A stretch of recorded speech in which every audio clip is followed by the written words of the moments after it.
cranky, and then she's gonna end up leaving you and get bored with the relationship. If she's a decent girl, she could also very likely cheat on you if she's a scumbag. So.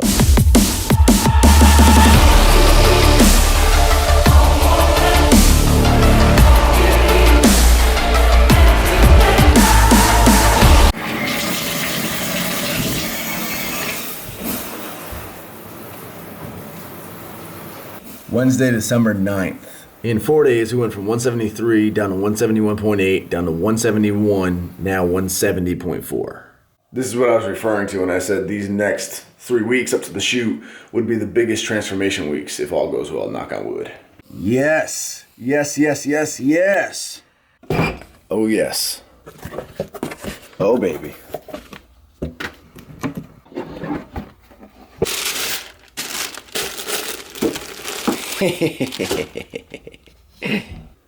Cabo update number 2. You guys saw the duffel bag. Here are the new sandals. I needed new flip-flops really bad, so I got these new slides specifically for Cabo. But obviously, I'll now also have them for the summers to come. These are my last ones, and as you can see, they've been beat up for some years. I also don't like the adjustable straps because they'll come undone while you're walking and your foot will step right out of them. So I went with the solid straps. Shout out to Max Tuning for recommending this tripod to me, and he made it in a recent video of his, so you guys can check it out. But it's the Manfrotto tripod, compact action. Here's what it looks like. And yeah, it's basically built to last. Like, the way it's designed, if this camera ever focused. This freaking Sony camera is the most awesome thing that I have, and it's the biggest headache I have too. Just focus, you piece of shit. Main reason for getting it is my old tripod just broke. So it's time to upgrade. So editing a video, about to do a voiceover. This Mac has an external mic, but it's low quality. That is the poor quality voiceovers you hear once in a while when I have to do on this thing. What I do is I put my feet up like this. I silence the entire computer, I mute everything, and then I just talk into this thing like I'm vlogging. And this Rode shotgun mic is amazing. This thing is beautiful quality. I don't even look at the camera, and I'll just speak right into the microphone.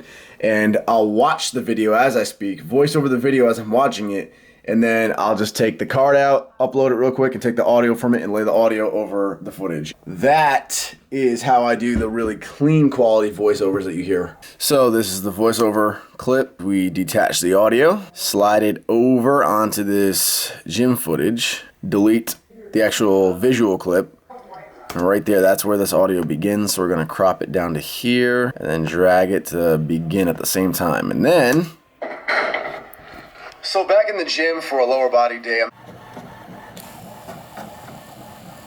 So I'm just printing out some papers and I'm about to head to my bank to wire more money, and I gotta open up another account for an LLC. So I'm basically going to be sitting in a room watching a lady type on a computer and call things in for like a solid 40 minutes to an hour at least total. This is gonna be a lot of fun. Whoa, focus! Focus, you potato of a camera, come on. So just got out of the bank. As you can see, it's dark out now. Yeah, the Ari Mobile and the Bentley. Another one. Another one. I gotta stop with that. Oh, baby. Intermittent fasted today. Did fasted cardio and training and everything. So we're gonna fit Chipotle right into the macros. I thought it was gonna be a 2-pound burrito for sure, but not quite there. Still humongous though. Oh man. That is amazing. I've been saving my macros all day long for this beauty right here. Whew. Late night workout, guys. So this workout is actually the next night. So all that footage you just watched, me getting stuff in the mail, all the way up to getting Chipotle with Ariana, that was the day before this workout. This is the following night. So that Chipotle was not my pre-workout meal. Anyway, been very low calories every single day. 2,200 calories has been the highest I've gone for days and days. Been consistently dropping weight. Was down to 170 today. Before that, I was 171. Before that, I was 171.8. And before that, I was 173. Been keeping track on a day-to-day level. I've been dropping weight every day and remaining full and keeping my energy and strength up, which is a very, very good sign. Because you can drop weight too fast and then you feel weak and you don't really look that full anymore, and that means you're crash dieting. But like I said, these last few weeks into the shoot, everything's going to be moving very, very fast now. The transformation is real. I threw a quick little physique update at the very end of this video. Anyway, performance in the gym is up, like I said. I banged out 3 sets of 8 with the 110-pound dumbbells today, which is a big step.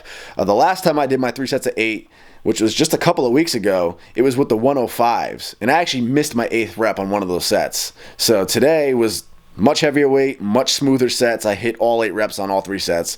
And the fact that they're the old metal dumbbells that feel super heavy and awkward in your hands just makes it all that much better. It means whenever I do get to finally go to like a commercial gym or a gym that has the nice rubber dumbbells with the thick handles, those babies are gonna fly up. One thing I wanted to talk about was balance in this lifestyle, because this is a selfish and demanding lifestyle. It demands all of your attention to detail, and constant nonstop 24/7 discipline. You have to be on your P's and Q's diet-wise, you have to be on your P's and Q's training-wise, and you have to be consistent with your cardio. It's a very selfish sport. And then with that, when you're putting in all this work and all this effort, you then become more obsessed with the results. You're constantly looking in the mirror, checking for the results. Constantly. Now, we as bodybuilders obviously see our bodies just as this project that we're working on and trying to better. But understand, to the outsiders looking in, they not only see us as completely self-absorbed, but they see us as being self-absorbed strictly out of ego. They don't look at it the same way we do. We look in the mirror and we're like, okay, this is a project under construction. What can I improve on? They look at it as, wow, this douchebag is really trying to admire his own abs in the gym mirror right now. What a douchebag. He's really trying to take a picture for Instagram just for other guys to tell him how ripped he is. What a douchebag. My point is, guys, this lifestyle is very demanding, and it's very selfish, and it's very easy to get caught up and obsessed in this lifestyle and not realize you're getting caught up and obsessed in it, and not realize how it's coming off to your partner or significant other. I say this because it dawned on me randomly today. Ari went out with her friends. Now, tonight's only a Wednesday, so it's not a big deal, but tonight's only a Wednesday. But Ari went out with a couple of her girlfriends from work. They had a little girls' night in the city. And she was keeping in touch with me here and there throughout the night, just updating me on where they were at and what they were doing. And I was in the gym. I was here from 8 p.m. to 10 p.m. Now, this was a girls' night anyway. Like, I wasn't going to go regardless because it's a girls' night, but it did dawn on me how there is no place I'd rather be than the gym. If Ari had said at that moment during this workout, I'm done, I want to break up, I probably would have just been like, all right, word, and then continued the workout and then finished off with cardio. I realized I am completely back in that same tunnel vision I just described and that I used to fall into when I did competitions back in bodybuilding. It was an eye-opener for me. That's why I told that story. I just wanted to give you guys an example, but it was an eye-opener. As soon as I realized that, I was like, wow, I'm completely sucked into this right now. And identifying it and being able to notice it is the key.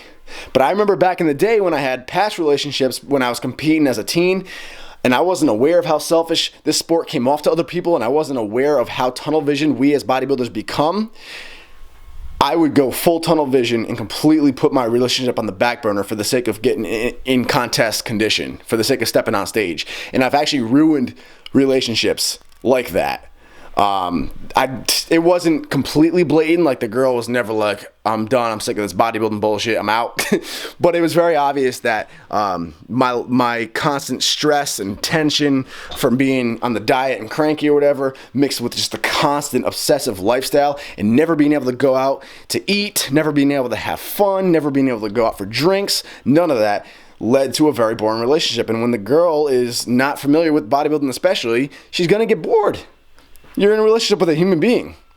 So, I mean, I'm not worried about myself here. I told you guys that story just to give you an example. Ari knows that this is for business, this is for a photo shoot, and she knows that I'm only going to be like this for this stretch of time leading up to the photo shoot, and she knows it'll be back to normal right afterwards. And I've been very good about applying balance to my relationship this time around because I'm older and I've made the mistake of not applying balance to my relationships. But I just wanted to touch on this subject real quick and remind you guys, especially you guys that are up and coming, there is no right or wrong. If you're cool being solo, then by all means be selfish. Like, we're selfish by human nature anyway. There is no right or wrong. But if you value your relationship It all depends on what you value most. But if you do value your relationship with another person, remember, that other person is going to be there for you, take care of you when you're sick. That other person you could potentially grow old with, you could share life experiences and create memories with. This bodybuilding lifestyle will leave you shredded with memories of never enjoying any food because you were dieting hardcore and doing hours and hours of cardio. And you cannot take those abs with you when you die. So all I'm saying, guys, is there's no right or wrong answer. Whatever you value is what you value, and by all means, go for it. But keep in mind that this whole shredded thing, this whole bodybuilding lifestyle is just a superficial thing that we lose with age anyway. And when we die, we can't take it with us. And if you get injured, it could be all over like that. If you do have a relationship that you value, hold on to that relationship. Recognize and notice when you're becoming so self-absorbed that all you care about is the gym and the diet. Recognize when you're talking too much about your progress in bodybuilding to your girlfriend and she may not want to hear about you 24/7. Just be aware of how self-absorbed this lifestyle can become and do your best to apply balance. Leave a few extra macros when you know you're hanging out with your girlfriend so you can go out to eat with her on a date, you know? Little things like that. Just apply balance, guys. That's my only thought here. And if you do have something important coming up like a show or whatever, then communicate with her. Tell her, hey, there's going to be this stretch of time when the diet gets real tight and I got to stay in my zone. And hopefully she'll understand. If she's supportive, she'll understand. Ari understands that this is for business. This is for a photo shoot for my sponsors. So she's putting up with me now. She knows it's not going to be like this forever.